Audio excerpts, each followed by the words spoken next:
Hold up. That uniform real, or are you just coming from a costume party? My name is Senior Chief Darnell Carter, United States Navy. I'm traveling under official orders to Washington. I'm happy to show you. I don't care who you are. Drop the bag. Hands behind your back. Now. Don't make me ask twice. I'm complying, Sergeant, but I need to know... At 7:14 a.m., inside Charlotte Douglas International Airport, Senior Chief Darnell Carter walked through the main terminal in full Navy dress whites. He was 43 years old, broad-shouldered, steady on his feet, and carried himself the way only men with more than 2 decades in special operations do. Quiet, controlled, aware of everything. His garment bag hung over his left shoulder. A leather folder with official travel orders was tucked under his right arm. He was heading to Washington, D.C., where in less than 24 hours he would stand before a room of flag officers and receive the Navy Distinguished Service Medal, one of the highest non-combat honors the service could give. His record spoke for itself. 6 combat deployments, a Purple Heart earned in a firefight most Americans would never hear about, a Bronze Star with Valor for actions classified above his own pay grade. He had spent the better part of his adult life in places the government didn't acknowledge, doing work that kept people safe while they slept. He had bled for his country more times than most people had filed taxes. That morning, he was just a man catching a connecting flight. His uniform was spotless, his ribbons were earned, his orders were signed, and none of it would matter to the officer watching him from across the terminal. Sergeant Kyle Brannigan had been with the Charlotte-Mecklenburg Airport Police for 18 years. He was 44, stocky, with a jaw that always seemed clenched and a posture that dared people to test him. On paper, he was a senior officer with commendations and a clean disciplinary record. Off paper, the picture looked very different. Over the past 14 years, 31 complaints had been filed against Brannigan. Excessive force, racial profiling, verbal intimidation, targeting black and brown travelers for stops that had no legal basis. Every single complaint had been reviewed internally and dismissed. Misunderstanding, inconclusive, unfounded. The language changed, but the outcome never did. 2 officers had previously requested transfers after working alongside him. One had filed a written statement with Human Resources saying Brannigan regularly referred to black passengers as frequent flyers, a term he used with a smirk that made its meaning impossible to miss. Nothing came of it. His partner that morning was Officer Ryan Sutter, 28, 3 years on the job. Sutter was quiet, agreeable, and had never once pushed back on anything Brannigan said or did. He followed orders. He watched. He said nothing. That combination made him exactly the kind of partner Brannigan preferred. Brannigan stood near the TSA checkpoint, coffee in hand, scanning the early morning crowd the way he always did. Not looking for threats, looking for targets. And when his eyes landed on a black man in dress whites walking through his terminal, his expression shifted. He set down the coffee, he straightened his belt, and he started walking. In the 10 minutes before Brannigan moved, at least a dozen travelers had passed through his line of sight. 3 were in military uniform. 2 were white Marines in service Charlies. 1 was a white Army captain in dress greens. Brannigan didn't glance at any of them, didn't shift his weight, didn't reach for his radio. But when Darnell Carter walked past the coffee kiosk in dress whites, ribbons catching the overhead light, Brannigan stepped directly into his path. "Hold up! Where'd you get that uniform?" Carter stopped. His expression stayed neutral. The question registered, but his training held. He kept his hands visible, one on the garment bag strap, the other at his side. "I'm Senior Chief Darnell Carter, United States Navy. I'm on official travel." Brannigan's eyes moved slowly over the ribbons, the rank insignia, the creased white fabric. His lip curled slightly. "Yeah? You got ID for that?" Carter nodded. "Inside pocket. I'll get it for you. Keep your hands where I can see them." Carter didn't move. Brannigan leaned in closer than necessary. "A lot of guys like you buy this stuff online. Ribbons, patches, all of it. You'd be surprised how many people walk through here playing pretend." Carter's jaw tightened, but his voice stayed level. "I have my military ID and sealed travel orders. You're welcome to verify both." Brannigan didn't reach for them, didn't acknowledge the offer.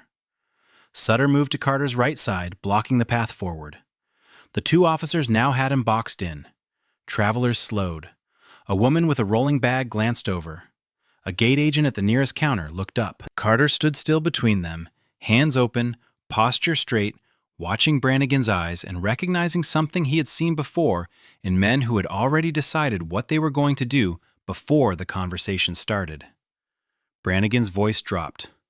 "Put the bag down. Turn around." Carter lowered the garment bag to the floor and turned slowly, placing his hands behind his back, palms open. "What am I being detained for?" "Shut your mouth." Carter kept his tone measured. "I'm complying with your instructions. I have a right to know why I'm being stopped." Brannigan grabbed Carter's left wrist and wrenched it upward at an angle that forced his shoulder to rotate unnaturally. Carter's breath caught, but he didn't pull away.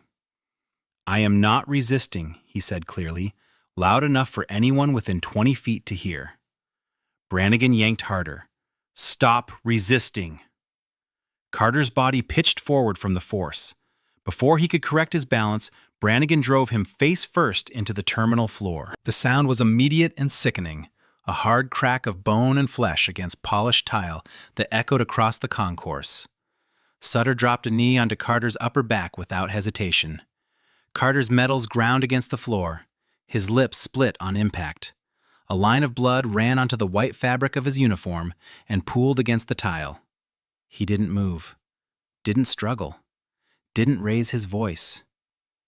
"I am Senior Chief Darnell Carter," he said through clenched teeth, one cheek pressed flat to the ground.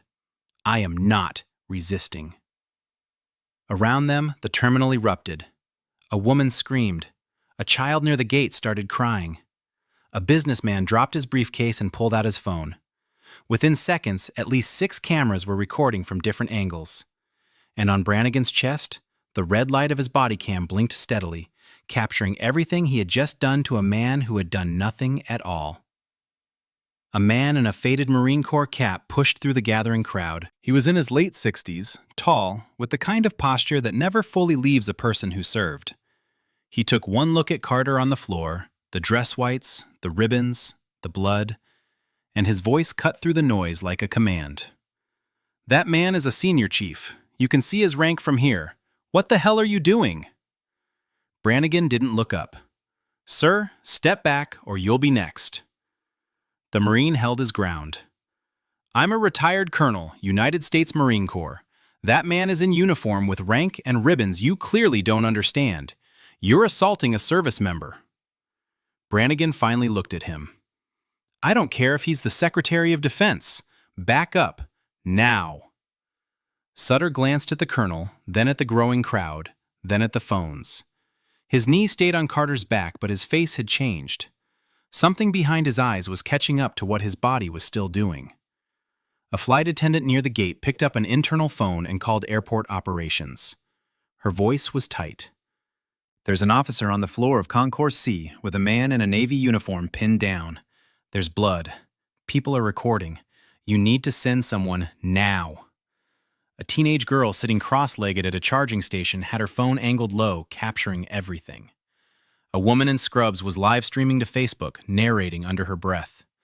A man in a business suit stood motionless, phone raised, jaw open. Carter lay still through all of it. His breathing was controlled. His hands didn't move.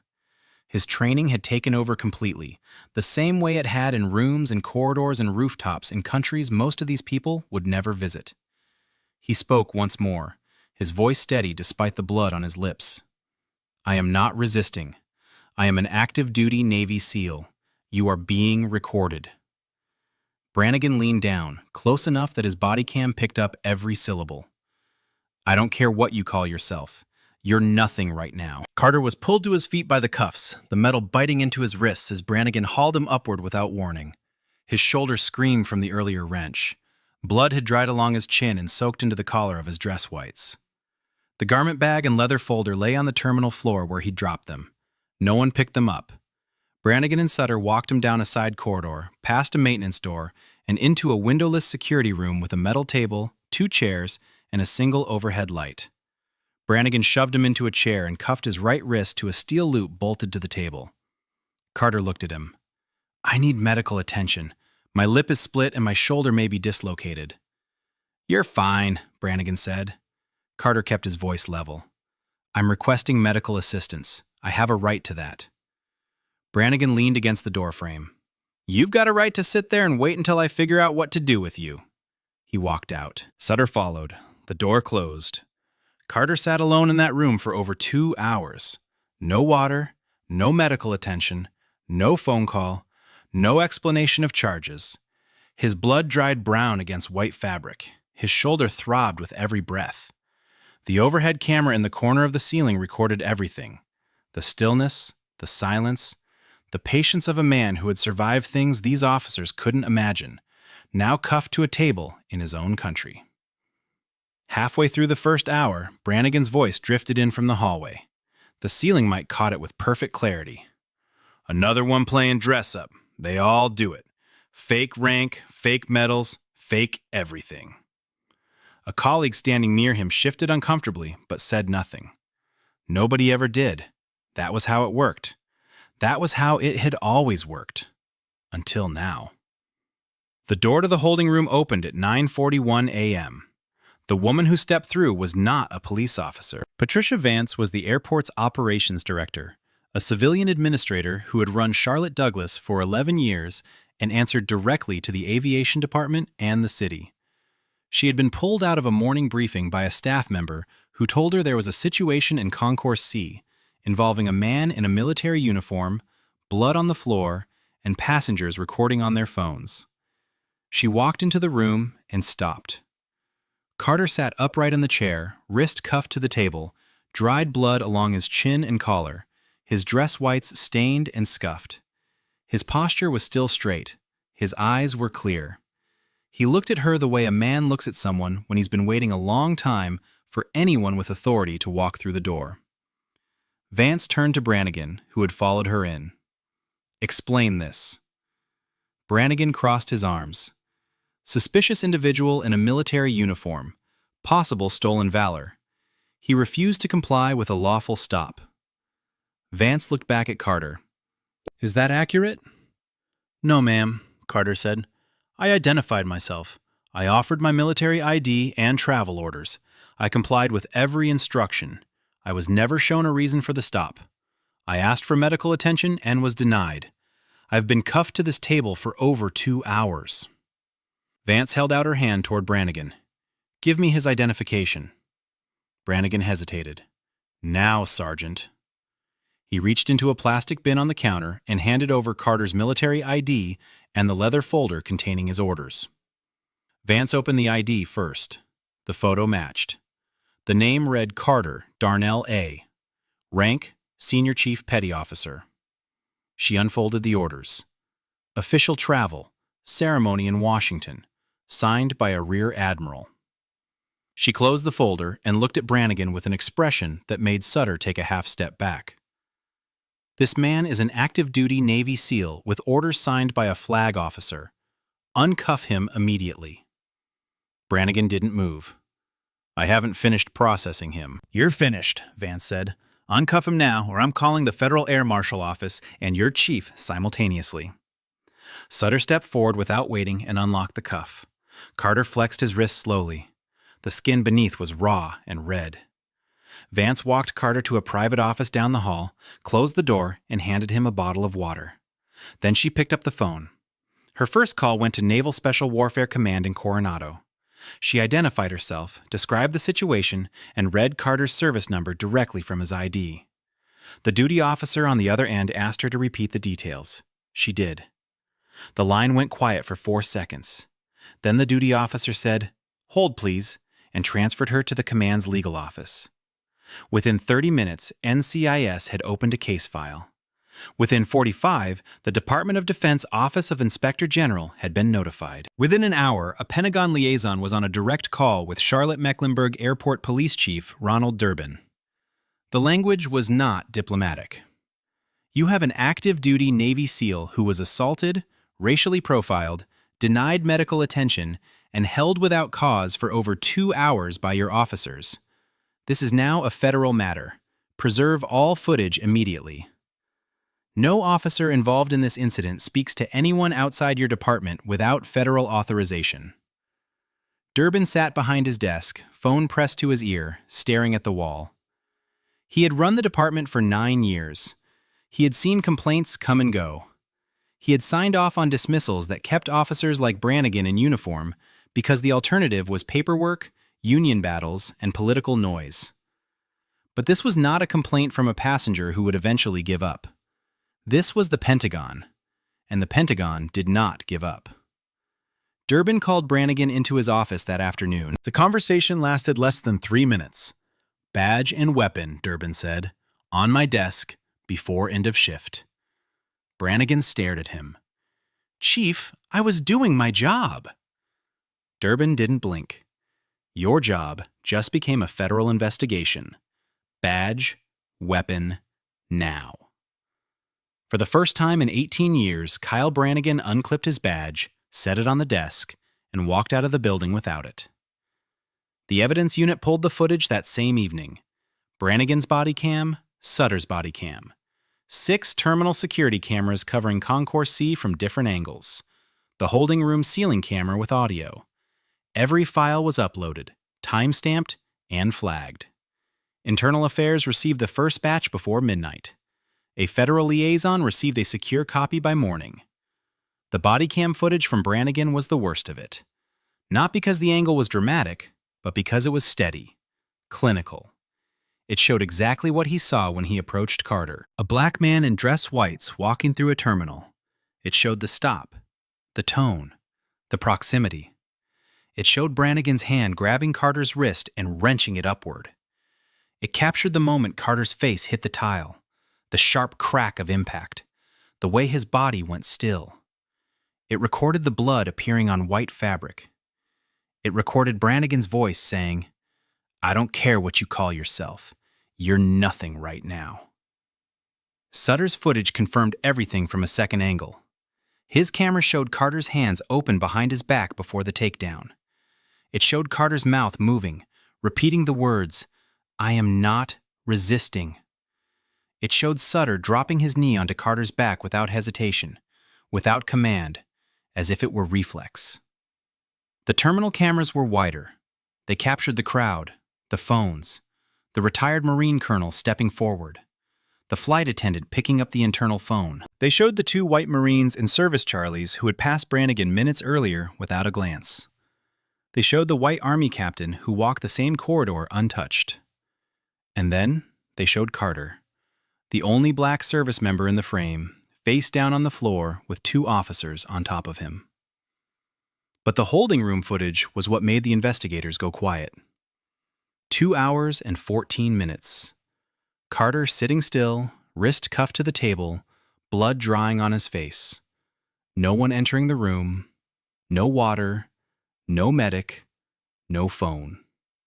Just silence and a blinking camera in the corner, recording a man the system had decided didn't matter. An internal affairs investigator paused the playback and looked around the room. This isn't misconduct. This is assault and unlawful imprisonment. And it's on camera from 7 angles. Another investigator leaned back in his chair. Given who he is and who's already involved, this goes federal by morning. It already had. 2 days after the incident, a secure briefing was held inside the Pentagon. The room was small, windowless, and restricted to senior staff from the Office of the Secretary of Defense, the Department of Defense Office of General Counsel, and Naval Special Warfare Command Legal. A screen at the front of the room displayed a single still image pulled from Brannigan's body cam. It showed Carter's face pressed against the terminal floor, his lips split, blood on white fabric. Brannigan's knee planted between his shoulder blades. The ribbons on Carter's chest, including the Purple Heart and Bronze Star with Valor, were partially visible beneath the officer's weight. The room was silent for several seconds. A senior defense official spoke first. "Who is this man's commanding officer?" A staffer answered. "Captain Edward Knoll, Naval Special Warfare Group 4. He's been briefed. He's requesting the department take formal action on behalf of his operator." The official nodded. And the officers? 2, sir. Sergeant Kyle Brannigan, 18 years on the job, 31 prior complaints, all dismissed.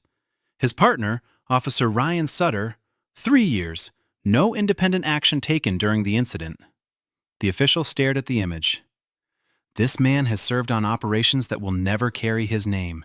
He has bled in places this country will never acknowledge. And 2 men with badges treated him like he was less than human in a public airport because of the color of his skin. This will be answered.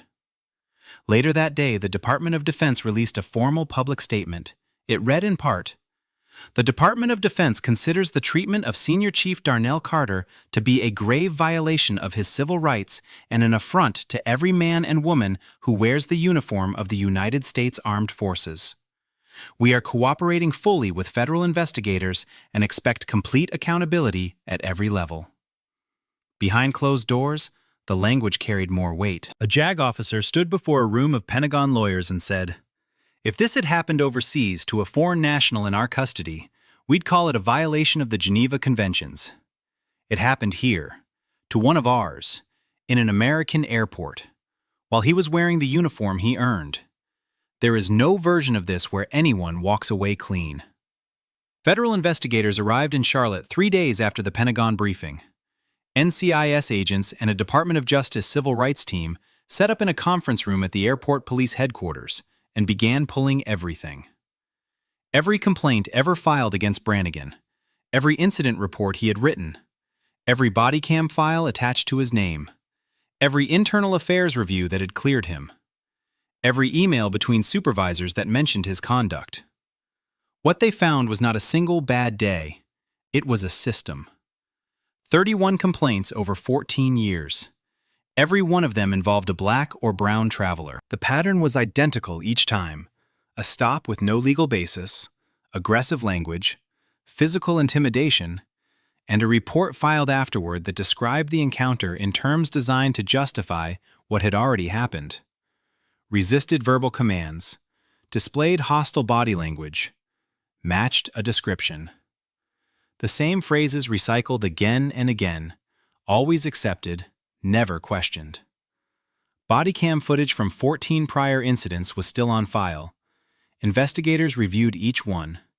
In 6 of them, Brannigan could be heard using language that federal prosecutors would later classify as racially motivated. In one, he told a black business traveler in a suit, "You people always have a story." In another, he grabbed a young black airman by the collar and shoved him against a wall for walking too slowly through a security corridor. The airman had filed a complaint. It was dismissed in 11 days. Internal emails made the picture worse. Chief Durbin had been personally copied on at least 9 complaints over the past 6 years. In each case, he had signed off on the dismissal without requesting additional review. A lieutenant named Grace Halpern had written a formal memo 2 years earlier warning that Brannigan was a liability waiting to explode and recommending he be reassigned to a non-public-facing role. The memo was acknowledged by Durbin's office. No action was taken. 3 former officers gave voluntary statements to federal investigators.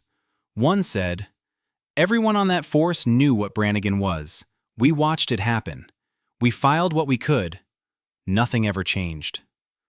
Another said, "If you were black and you walked through his terminal, it was only a matter of time." A third, a woman who had transferred out after 7 months, said simply, "I left because I couldn't stand next to him and call myself a good cop."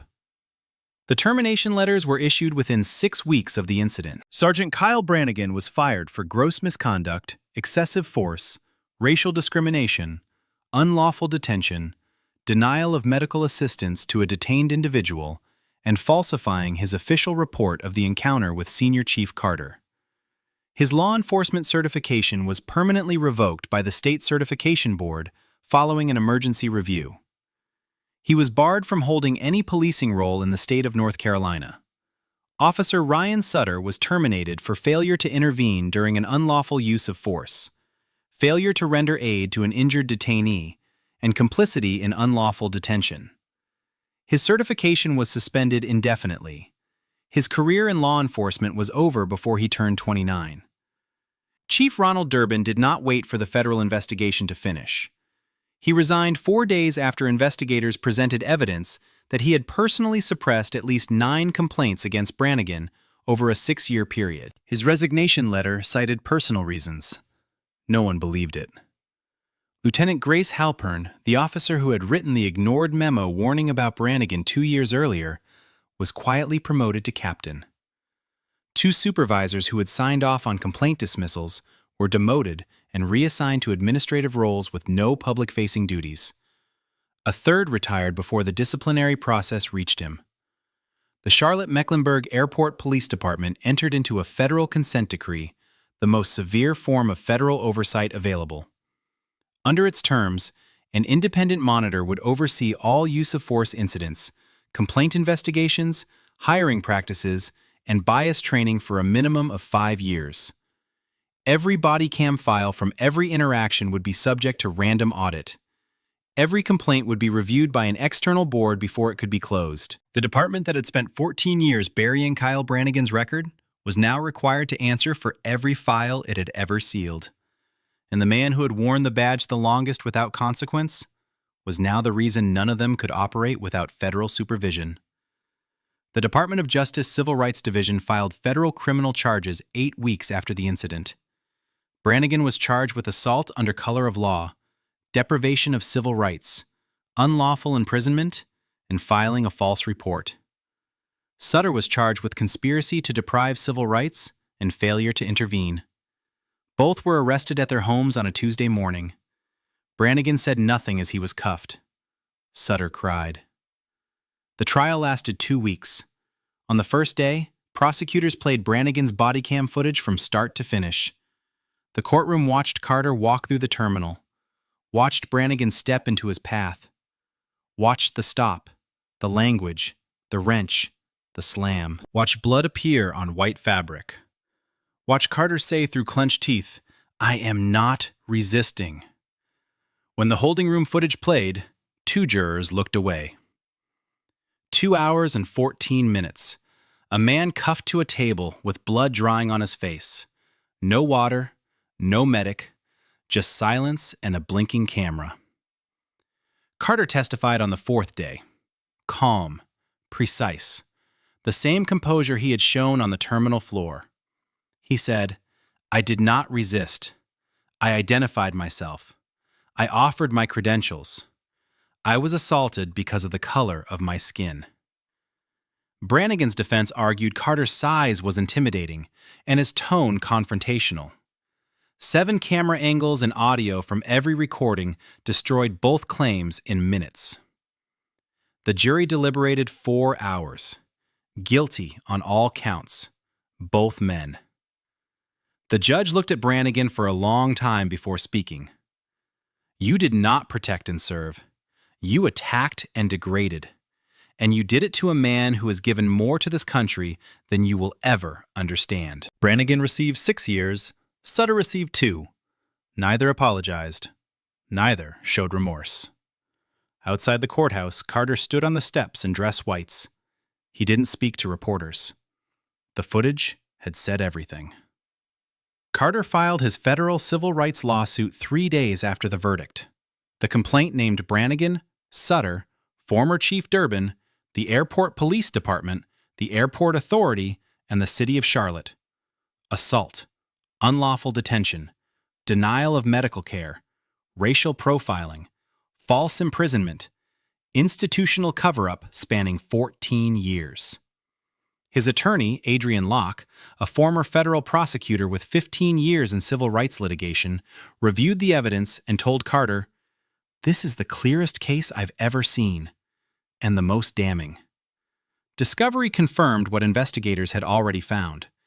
Emails showed Durbin dismissing complaints with one-line replies. One exchange between a lieutenant and Durbin read, "Another complaint on Brannigan from a black passenger. Same pattern. Flag it or file it." Durbin's response was 2 words. File it. 11 prior victims came forward with statements that mirrored Carter's almost exactly. The stops, the language, the aggression. The reports that twisted what happened into something the department could dismiss. The city's attorneys tried to settle early.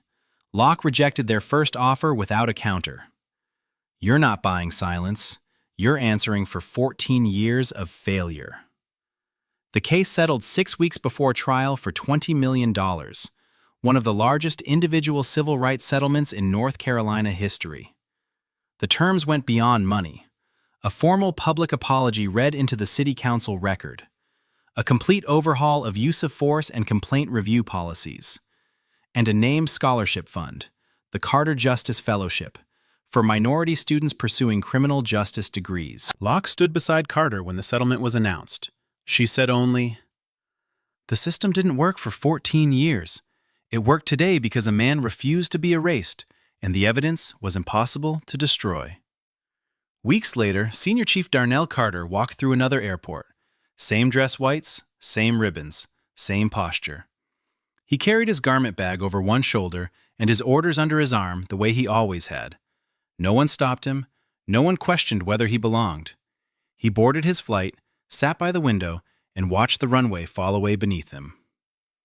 Back in Charlotte, the department that had protected Kyle Brannigan for 18 years was learning how to operate under federal supervision. Every use of force report reviewed by an independent monitor, every complaint tracked by an external board, every body cam file subject to random audit. The officers who remained understood that the rules had changed, not because the department had chosen to be better, but because a federal judge had ordered it. Brannigan sat in a federal prison cell. His badge was gone. His certification was revoked. His name returned nothing on a search engine except articles about what he had done on a terminal floor to a man who had never raised his voice. Sutter served his sentence in a separate facility. He never gave a public statement, never explained why he dropped his knee onto a compliant man's back without being told to. The silence that had defined his partnership with Brannigan followed him through the prison doors. A training bulletin was distributed to every officer in the Charlotte-Mecklenburg Airport Police Department the month after sentencing.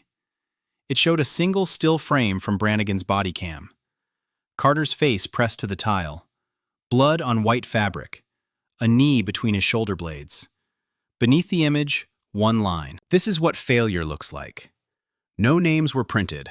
They didn't need to be. The careers were already gone. The badge numbers were already retired. And the man in the white uniform was still serving his country. Not because the system had protected him. This case was brutal, but the case on the right spirals completely out of control.